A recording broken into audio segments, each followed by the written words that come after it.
আজকে তৈরি করব ফুলকপির চপ। একটা ফ্রেশ ফুলকপি নিয়ে নিলাম এবং এটাকে ছোট করে কেটে কয়েক টুকরো আলু লবণ এবং হলদি দিয়ে সিদ্ধ করে নেব।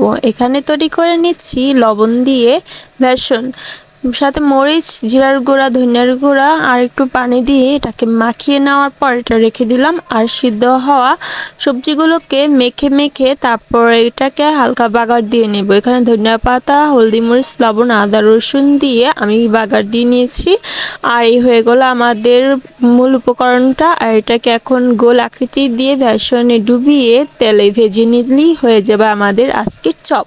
তো চপ ভাজার সময় আপনারা খেয়াল করবেন যেন ভেঙে না যায়, ভিতরে ভেঙে গেলে ভিতর থেকে মশলাগুলো বের হয়ে যাবে। তাই আমি সব ধরনের উপকরণ খেয়াল করে এগুলাকে কম জালের ভিতরে ভেজে নিয়েছি, যাতে ভিতরে কাঁচা থাকলেও যেন ভালো করে সিদ্ধ হয়ে যায়। তো আমি সবাইটা চপ দিয়ে এবং দিয়ে খেলেও সস দিয়ে আমি এটাকে কাঁচামরিচ দিয়ে খেয়েছি, খুব দারুণ হয়েছে।